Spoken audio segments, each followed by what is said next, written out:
All right, I'm here with Boxing 5 promoter Larry Wainstein ahead of November 23. Obviously, an explosive event coming up. How you feeling about going into this tournament? It's obviously the last one for the year.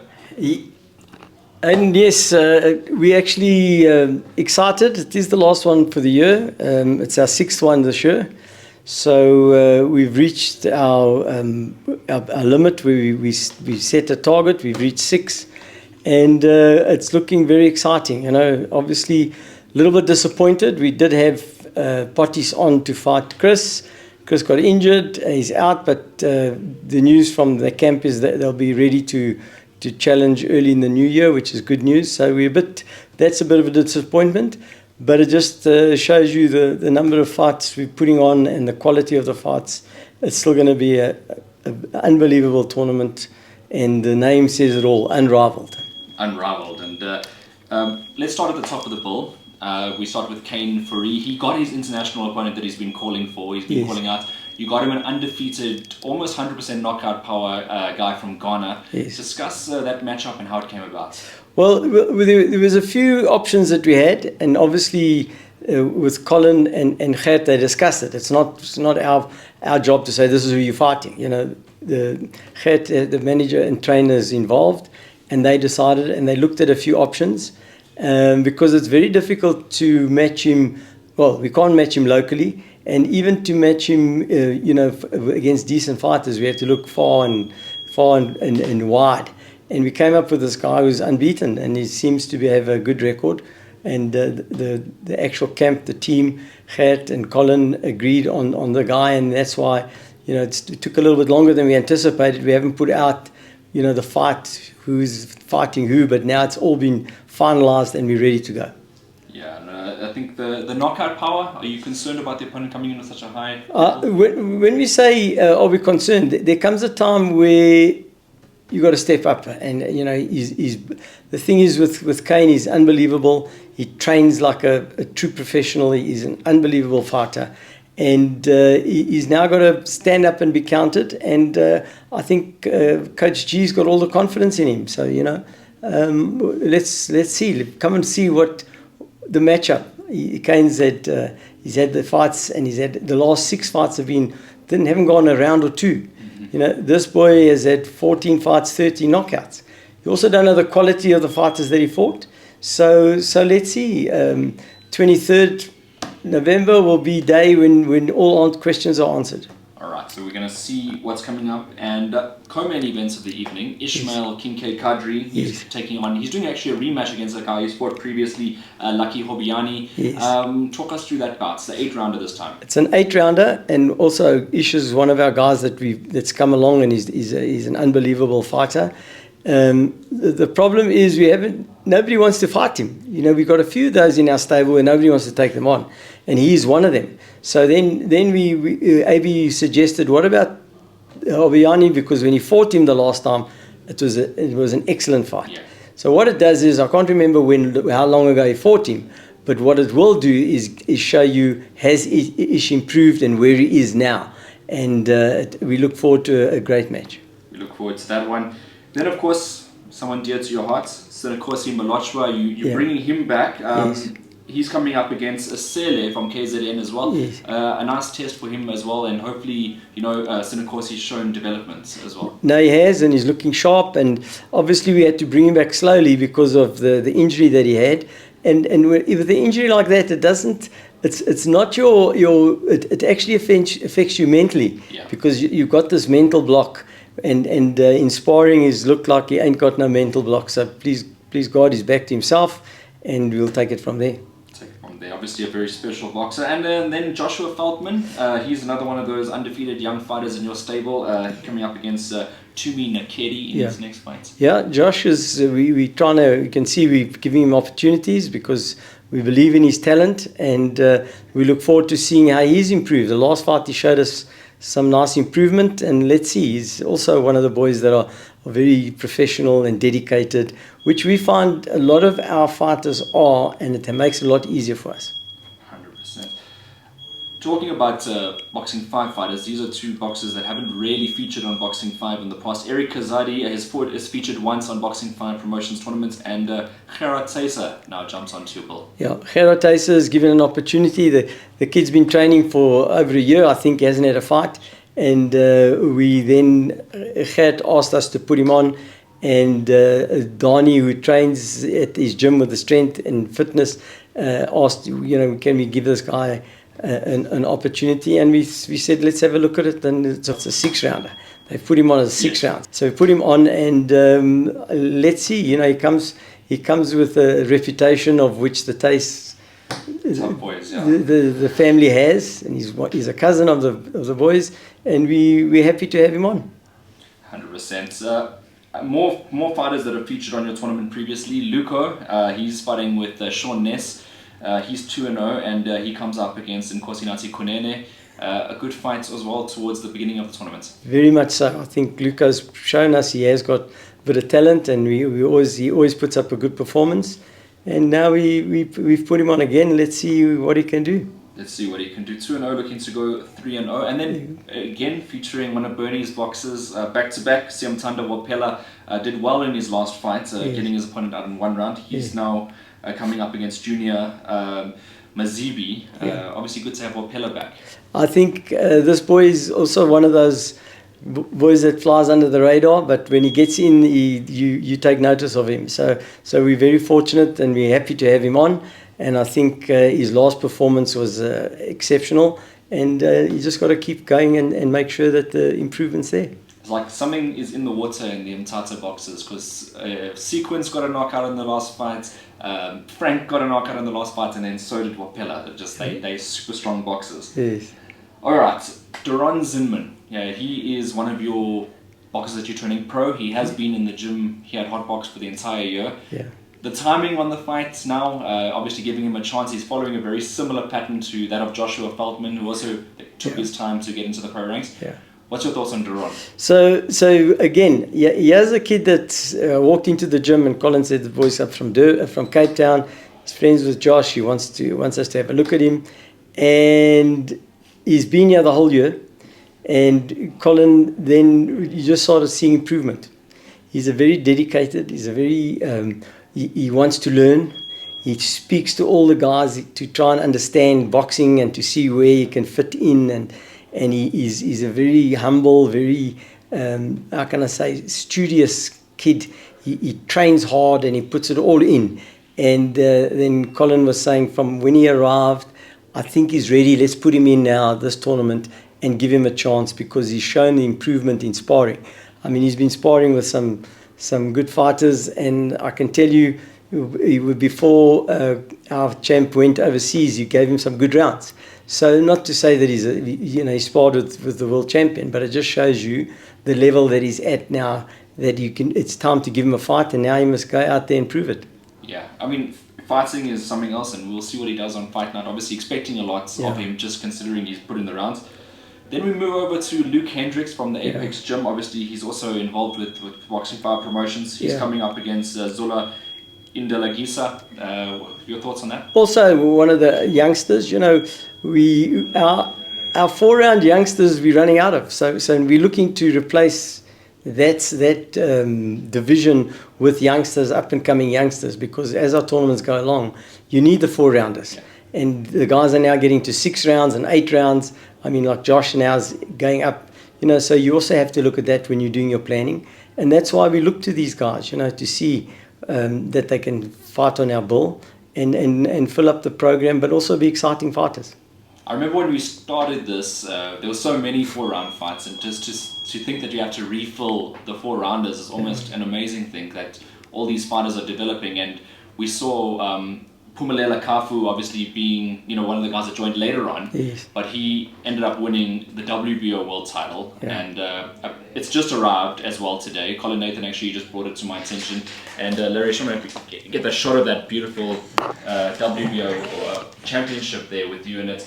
And I noticed that you were super emotional after the fight, and obviously it meant a lot to you that Phumelela took the WBO World Title. Yeah. Explain to us that bond, and why you felt so emotional.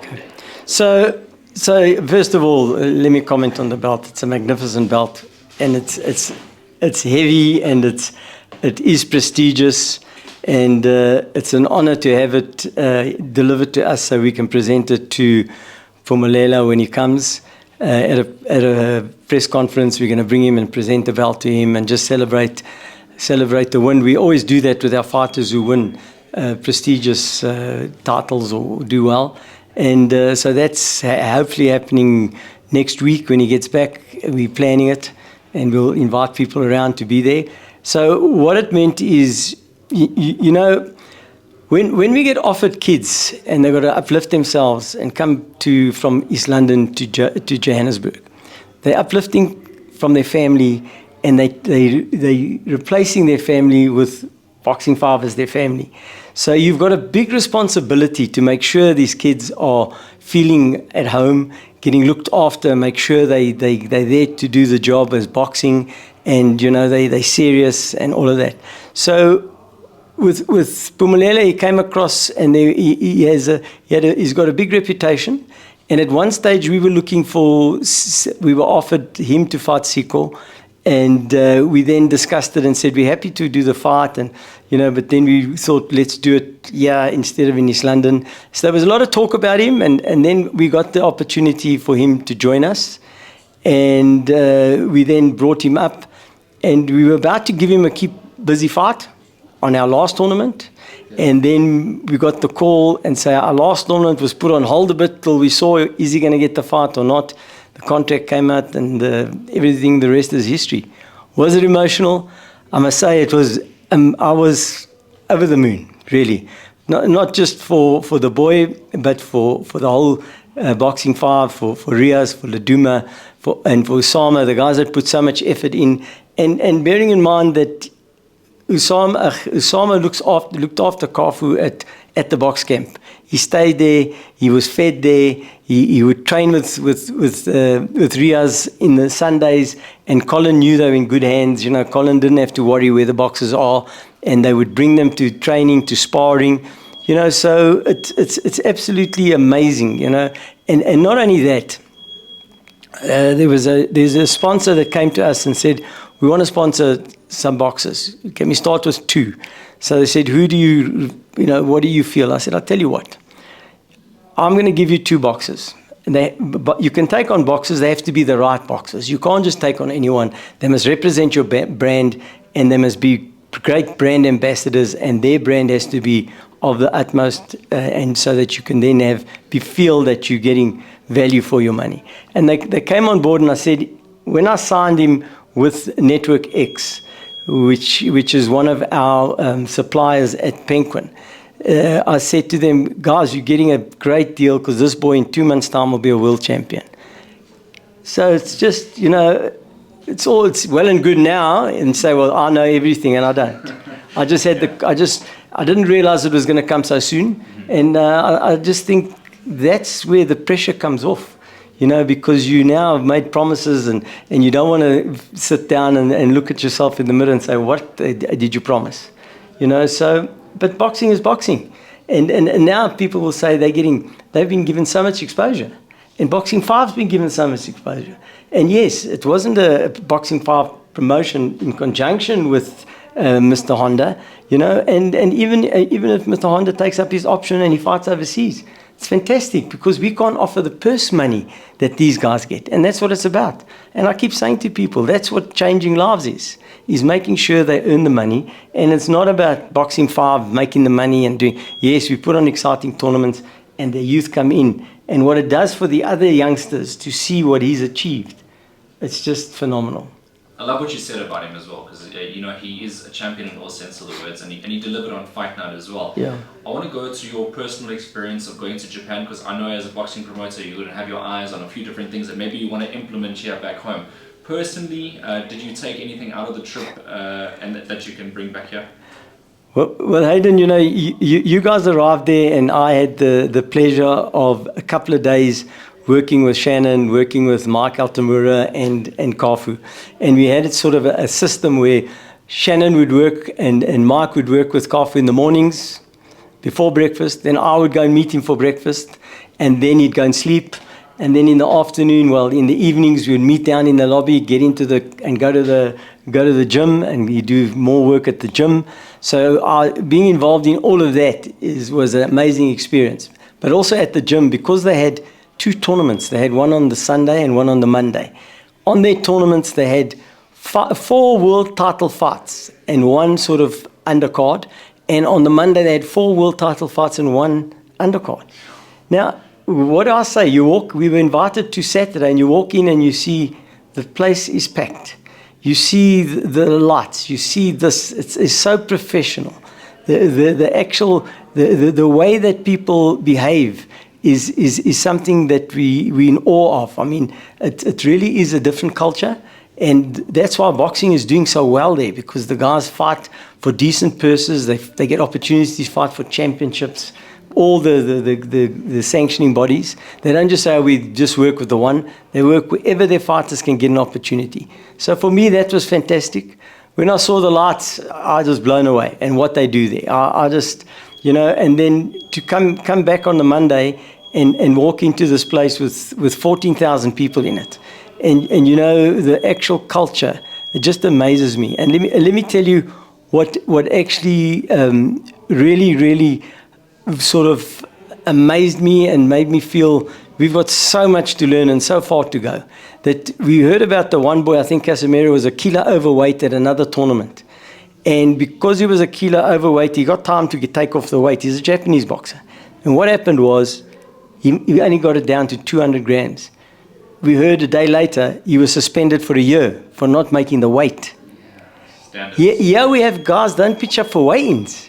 Now, until you get that into the system to make sure that we're here as professionals, and the reason why, because they were bringing boxing into disrepute. That's a lesson that we can learn, and all fighters can learn by, because that is what is most important. They take it in their, how can I say, it's a disgrace not to make weight. Nowadays, we don't make weight, it's okay, it doesn't matter. And that, to me, is one of the things. And the other thing I've got to say is, it was a lifelong experience, because I've been to all over the world. And I'd never been to Japan, but in the boxing scene, it just is absolutely phenomenal. And I got to say this, I didn't realize how many people know Colin and want to be in his company. It was just eye-opening, and to say that I'm so grateful to have him as part of Boxing 5, and the fighters need to be grateful for having him guiding them, So that was really what I take out of that. And hopefully one day we'll be able to pay the purse money and get there. That's the goal, right? To be able to stage 7 world titles in in 2 events, and that's just insane. Larry, I just want to get some words on. We're still running the competitions for these events. If you could just rehash. It's been doing exceptionally well. The fight of the night, and so we're still doing the fight of the night. Competition. There's the one in the actual at box camp. I must say to you, it was a bit of a rush coming back and starting to plan for the tournament. And when we had parties on, we were actually looking for another venue, because we believe Boyson's getting too small, the box camp. But next year we've got other plans, and we look forward to next year. But let's get this one over and done with, and it's an unbelievable tournament to end the year on. Fantastic. And then just lastly from yourself, you want to give any thank yous, any shout outs to anybody? I've got to thank all the people that support us, our sponsors. I've got to thank yourself, who's always there. I've got to thank obviously our guy Andile, who takes a lot of strain and for putting out posts and getting things done, and we change it, but we need to get it out there. And obviously, we just look forward to having a great year next year. I mean, this year's done and dusted, and we go to the tournament. But next year, I think Boxing 5's got a lot to improve on. Okay, well, thank you very much, Larry. And November 23rd is the date. We're gonna be doing it Unrivalled, and I can't wait for this one. Thanks very much, Aidan. Thank you.